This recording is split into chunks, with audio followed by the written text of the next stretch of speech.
ఈ వెహికల్ వచ్చేసి Suzuki access 125 CC BS6. So దీనికి ఇష్యూ ఏంటంటే front shock absorber, front fork అయితే జోకర్స్ ఉన్నాయి కదా, ఆయిల్ అయితే లీక్ అయిపోతుంది బాగా.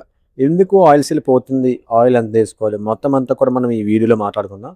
సో దానికన్నా ముందు మన ఛానల్ కనుక మీరు కొత్తగా వస్తే ఖచ్చితంగా సబ్స్క్రైబ్ చేసుకోండి. పక్కన బెల్ ఐకాన్ ఆల్ క్లిక్ చేసి వీడియో ఖచ్చితంగా లైక్ చేయండి, షేర్ చేయండి, కామెంట్ అయితే ఖచ్చితంగా చేయండి. అలానే ఈ 4 ఆయిల్ సీల్ రీప్లేస్మెంట్ సంబంధించి ఒక కంప్లీట్ ప్లేలిస్ట్ ఉంది, మన ఛానల్ ప్లేలిస్ట్ చెక్ చేయండి.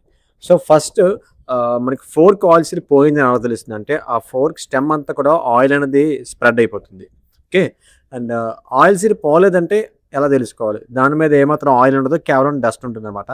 సో సో మనకి ఒక కన్ఫర్మేషన్ వచ్చింది ఆయిల్ సీల్ పోయింది లేదన్నది. ఇప్పుడు ఆయిల్ సీల్ పోయింది కదా, ఎలా చెప్పాలి మొత్తం బాగున్నట్టు అంతా ఏముంది, నేను ఎక్కడెక్కడ ఫింగర్ పాయింట్ చేస్తున్నాను, వీల్ యాక్సిల్ ఓపెన్ చేయండి, అట్లానే సైడ్ ప్యానల్ మొత్తం అంతా ఓపెన్ చేయండి, హార్న్ డిస్కనెక్ట్ చేయండి, అట్లానే ఇక్కడ స్టార్ స్క్రూ ఉంటుంది, అండ్ బ్యాక్ సైడ్ అయితే సేఫ్టీ గార్డ్ ఉంది కదా, సైడ్ స్టీల్ గార్డ్, అక్కడ ఏవైతే స్టార్ స్క్రూస్ ఉన్నాయి కదా అవన్నీ స్టార్ స్క్రూస్ కూడా ఖచ్చితంగా ఓపెన్ చేయాలండి. ఎందుకంటే ఫోర్క్ జోకర్ ఓపెన్ చేయాలి, ఖచ్చితంగా ఓపెన్ చేయాలి. సో ఒక రైట్ సైడ్ కానీ లెఫ్ట్ సైడ్ కానీ, నేనైతే లెఫ్ట్ సైడ్ ప్రిఫర్ చేస్తున్నాను, బెటర్ వర్క్ ఉంటుందన్నమాట. సో లెఫ్ట్ సైడ్ ఓపెన్ చేసుకొని, వీల్ ఓపెన్ చేసుకొని, ఇక మీదన ఈ 14 ఎల్లంకి పెట్టుకొని చూసారు కదా, అట్లా లూజ్ చేసుకోండి. ఫస్టే లూజ్ చేసుకున్న తర్వాత అప్పుడు ఆ 2 బోల్ట్స్ కూడా ఓపెన్ చేసేసుకోండి. అలానే మరి రైట్ సైడ్కి ఎలా అబ్బా అంటే, రైట్ సైడ్ కూడా సరిపోతుందండి, కొంచెం కటాకట్టిగా ఉంటుంది. లేదు నాకు సరిపోలేదు అంటే ఆ జోకర్ని తీసుకెళ్ళి లెఫ్ట్ సైడ్ పెట్టుకుంటే సరిపోయింది. ఓకేనా, ఇప్పుడు 2 జోకర్లు కూడా బయటకు తీసేస్తాం. చూసారు కదా, ఆయిల్ అయితే కంప్లీట్గా ఈ డిస్క్ ప్లేట్ ఉన్న సైడ్ పోయింది ఆయిల్ సీల్. సో ఫస్ట్ క్యాజువల్గా మీదన ఎల్లంకి బోల్ట్ అయితే ఓపెన్ చేసేయండి, నార్మల్ థ్రెడ్డింగ్ ఉంటుంది. అది తీసిన తర్వాత ఒక పొట్టి బుల్ స్ప్రింగ్ ఉంటుంది. పెద్ద వెహికల్స్ చేసినది చిన్న వెహికల్స్ చేస్తే మనకి ఎలా ఉందంటే ఏదో చిన్నదానిలో ఉందో నాకైతే అలాగే అనిపించింది. సో ఇందులో ఆయిల్ చూడండి, అసలు ఆయిల్ ఎంత బ్లాక్ వచ్చిందో, అసలు ఆయిల్ లెవిడ్ అయితే లేదనమాట.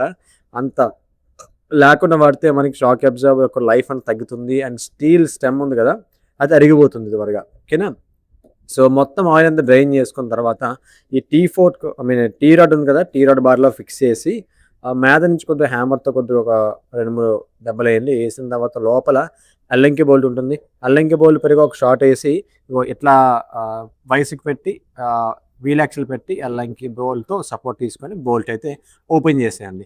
ఐదర్ వైస్కి పెట్టినా పర్లేదు, లేదా టీ బార్కి పెట్టినా పర్లేదు, మీకు ఏ విధంగా పాసిబిలిటీ ఉంటే ఆ విధంగా. ఓకేనా, సో బోల్ట్ అయితే ఓపెన్ చేస్తాం, అల్లంకి బోల్ట్. దానికి ఒక కాపర్ వాచ్ అక్కడ ఉంటుంది చూసారు కదా, ఆ కాపర్ వాచ్ మ్యాండేటరీ. ఆ కాపర్ వాచ్ లేకపోతే మీకు ఆయిల్ లీకేజ్ అయ్యే ఛాన్సెస్ 100% ఉంటాయి కింద నుంచి. ఓకే, డ్రాప్ అలా పడతా ఉంటుంది. సో బోల్ట్ తీసేసిన తర్వాత జాగ్రత్తగా పైప్ మొత్తం బయటకు తీసేయండి.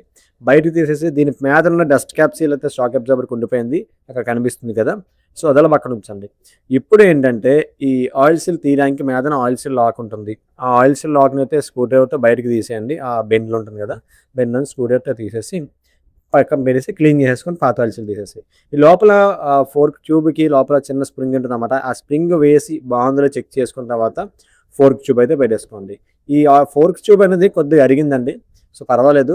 అలానే మీద బుష్ పెట్టేసుకొని కంప్లీట్ ఇన్నర్ సైడ్ మొత్తం క్లీన్ చేసుకొని పాత ఆయిల్ సీల్ తీసేసి అంతా ఓకే అనిపించిన తర్వాత ఆ ఫోర్క్ ట్యూబ్ని అలా దానిలో ప్లగ్ ఇన్ చేసేసి మీద నుంచి అల్లంకి బోల్ట్ అలానే కాపర్ వాచ్ రేసి టైట్ చేసేయండి.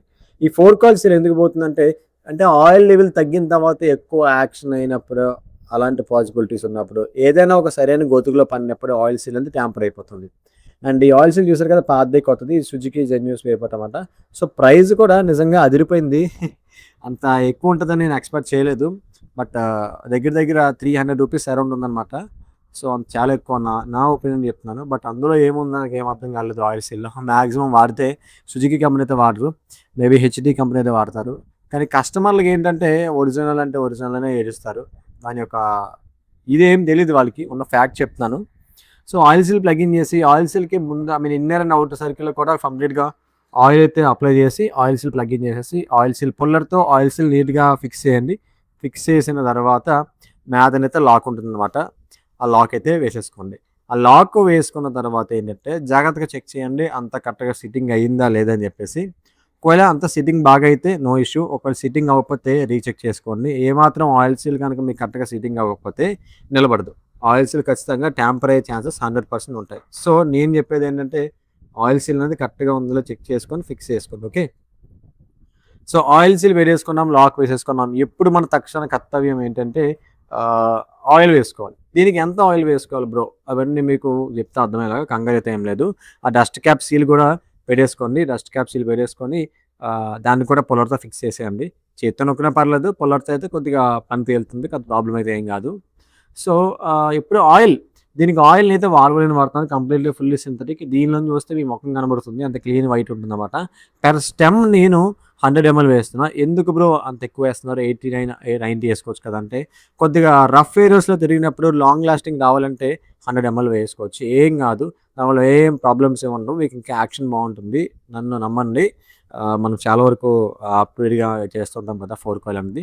కొద్దిగా ఎక్కువ వేసుకోవడం బెటర్. మాటి మాటికి తీసివేయడానికి అదేమి ఇంజిన్ ఆయిల్ గాదు. అది చేయాలంటే బోలెడు టైం పడుతుంది. సో, టైమ్ టేకింగ్ కూడా తీసుకుంటుంది. సో, పర్టిక్యులర్ ఆయిల్ వేసేసాం. 2 సార్లు పంపింగ్ చేసిన తర్వాత స్ప్రింగ్ గ్యాప్ తక్కువున్నది కిందకేసి, గ్యాప్ ఎక్కువున్నది పైకి వేయండి. వేసిన తర్వాత ఓకే. ఇప్పుడు మీద చెక్ నోట్‌కేంటంటే టప్ అండ్ టప్ చుట్టండి ఓరింగ్‌కి. ఏమైనా లీక్స్ ఉన్నా సరే మనకి మాక్సిమం క్లియర్ అవ్వాలి గదా! సో, మాక్సిమం లీక్స్ ఉండవు. మొత్తం బిగించేసిన తర్వాత బండికైతే తీసుకెళ్ళి ఫిక్స్ చేసేయండి. సో, ఫ్రెండ్స్ ఈ విధంగా Suzuki access 125 సీసీకి 4 coil seal oil అయితే రీప్లేస్ చేసుకోవడం. సో, మరింకెన్ని ఇలాంటి వీడియోస్ ఇంకా మన ఛానెల్‌లో చాలా చెక్ చేసేయండి. అలానే మన ఇన్‌స్టా అకౌంట్ ఫాలో చేయకపోతే ఫాలో కొట్టేసి సబ్స్క్రైబ్ అయితే చేసేసుకోండి ఛానెల్‌ని.